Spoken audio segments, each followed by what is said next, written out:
Hey guys, Gina, welcome to the place where your growth meets mine. Let's talk. Can I ask you something personal right away? When was the last time that you looked in a mirror, and I mean really looked in the mirror and felt genuinely okay with what you saw? Okay with who you are right now? Like, when was the last time? For most people, that moment is rare, unfortunately. And the reason why is one of the most fascinating, strange, and honestly kind of heartbreaking things that psychology has ever uncovered about the human mind. Today, we're going deep. We're talking about your reflection, not just the one in the mirror, but the one inside of your head. The version of yourself your brain has constructed over the years of experiences, of failures, of compliments, of insults, and everything in between. We are going to talk about what psychologists have discovered, what one of the greatest ancient philosophers already knew thousands of years ago. And by the end of this video, I genuinely hope that something shifts for you. So here is a term I want to introduce you to: negative self-talk. Now, I know that sounds like something you'd read in a motivational poster at a dentist's office, but stick with me because the science behind this is genuinely wild. Psychologists have studied that the way that we speak to ourselves internally for decades. What they found is that the average person has somewhere between 6,000 to 7,000 thoughts per day. And studies suggest that for most people, the majority of those thoughts are negative, unfortunately. Not slightly negative, but deeply, personally, repeatedly negative. And most of those negative thoughts, they are about the self, about you. So, psychology fact. Researchers call this the negativity bias, where our brains are literally wired to pay more attention to threats, to criticism and failures than to compliments, wins and beauty. It was useful when we were running from lions, but it is not useful anymore when you're trying to build your confidence in this modern world. And here is the important part of this. Psychologists, particularly those working in cognitive behavioral therapy, which is one of the most well-researched therapeutic approaches in the world, they have found that the inner critic, that voice in your head that says you're not good enough, you're not smart enough, you are too much, or you are not enough, that voice inside of your head is not you. It's a pattern, it's a habit, it's a neural pathway that your brain built, often in childhood, often from things that other people said to you and kept firing because no one ever told you that you could rewire it. There is the perception theory. Do you actually know who you are? Now, here's where it gets even more interesting, because there is a psychological theory by a researcher named Daryl Bam called self-perception theory. And the core idea is this: we actually learn about ourselves the same way that we learn about other people, by observing our own behavior. Think about that for a second. You would think that you know yourself from inside out, right?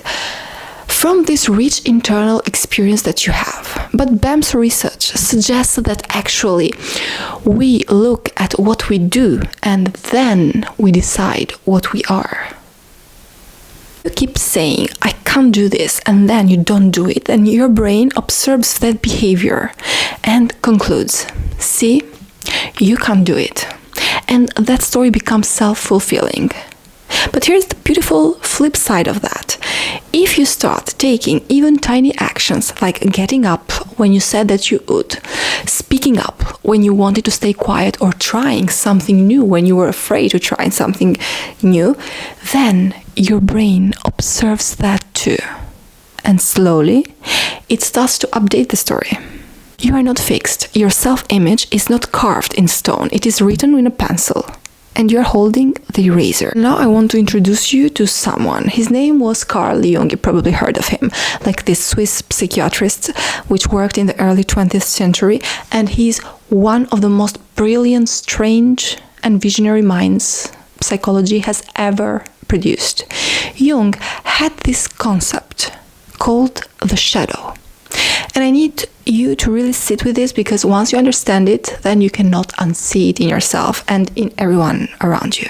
The shadow, according to Jung, is the part of yourself that you have hidden. Not because it's evil, but though sometimes it can be, but because at some point in your life you decided that part of you was unacceptable. So maybe someone laughed at you when you were excited about something. Maybe you were told that girls don't do that, or stop being so sensitive, or you are too loud, too quiet, or too weird. And so you took that part of yourself and you stuffed it in a dark corner of your own psyche, out of sight. Now, the philosophical fact about this, Jung wrote, and this is profound, that everyone carries a shadow, and the less it is embodied in the individual's conscious life, the blacker and denser it is. In other words, the more you deny a part of yourself, the more power it holds over you. It looks like someone who has ever said, that's just not who I am, about something that they were actually desperately want to be. Meeting your shadow, the invitation, not the enemy. Now, here's what Jung believed, and this is the part that I find so deeply powerful. He didn't say to fight the shadow. He said to integrate the shadow, to meet it, to look at it, to say, you are okay. You are here. What are you trying to tell me? Because the shadow isn't your enemy. It is the most honest part of you. It holds the things that you were told to be ashamed of. Your full ambition, your sensuality, your rage at injustice, your grief, your joy that felt too big for the room. And when you stop fighting it and start listening to it, that is when people become truly powerful, truly themselves, like truly free. I want you to ask yourself, what have I eaten? What parts of me have I decided is too much, or it's not enough to show to the world? Because that right there, that is where your real power is waiting. Alright, I want to talk about something that I think a lot of people might relate to. I think it needs to be said, and there is a psychological phenomenon which is called the imposter syndrome, and more accurately, the imposter's phenomenon, because psychologists Pauline Clance and Susan Imetz, who firstly described it in the 1970s, were careful to say it's not a disorder, it's an experience, a very, very common human experience, and it describes this specific feeling. You are objectively achieving things. People look at you and see success, beauty, intelligence, capability, but inside you feel like a fraud, like you accidentally ended up here. Like at any moment someone is going to figure out that you don't actually deserve any of this. Studies suggest that up to 70% of people experience the imposter's phenomenon at some point in their lives. 70%. So, if you have ever felt this way, you are in the overwhelmingly majority, and you're not broken, you're just human. And here is what makes this especially somehow painful. It hits hardest in the people who are most competent. Because competent people understand how complex and difficult things are. They know how much they don't know. Whereas less capable people often feel more confident, and there's even a name for that, the Dunning-Kruger effect. So, your doubt, it is not proof that you don't belong.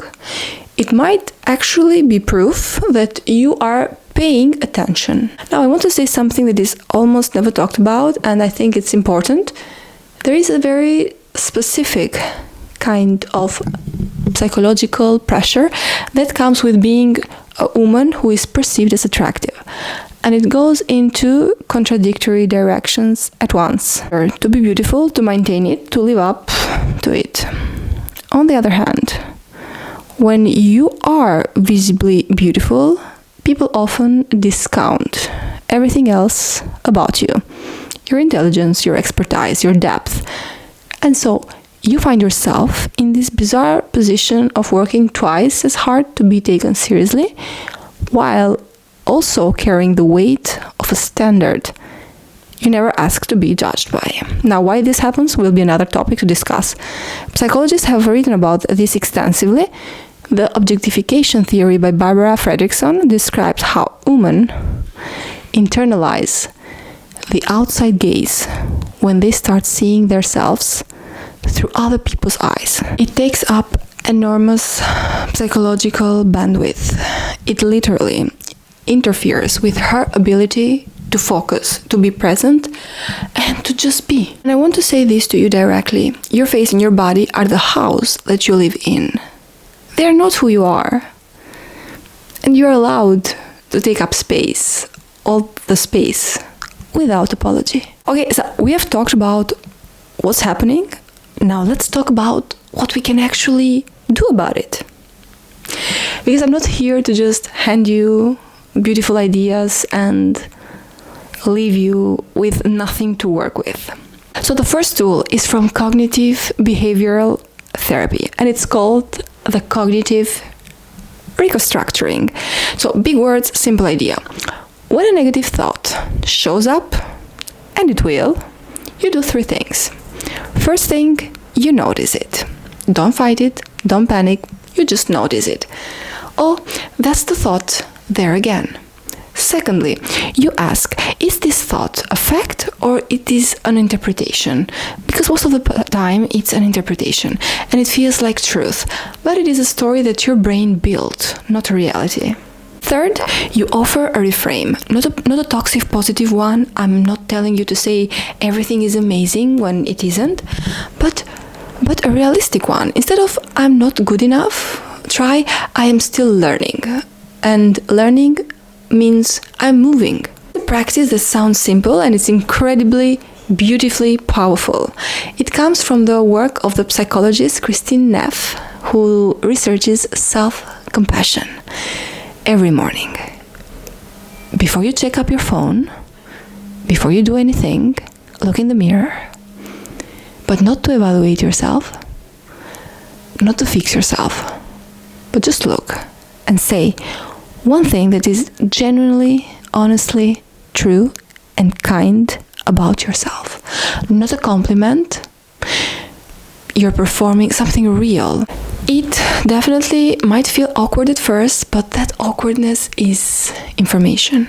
It tells you how unaccustomed you are to treating yourself with basic kindness. And the more you do it, the more your brain starts to build new neural pathways, the one that show your reflection as not a problem to be solved, but a person, a marvelous person to be met. And finally, I want to leave you with a question to sit with.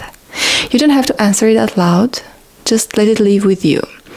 And the question is, if the voice in your head spoke to your best friend the way it speaks to you, would that friend still be in your life? You deserve the same grace that you give everyone else. Actually, you deserve more, because you are the only person on this planet who has to live with yourself 24 hours a day, 7 days a week, for the rest of your life. So be someone you'd want to live with. Hey guys, it's Gina. Welcome to the place where your growth meets mine. I'll see you next time.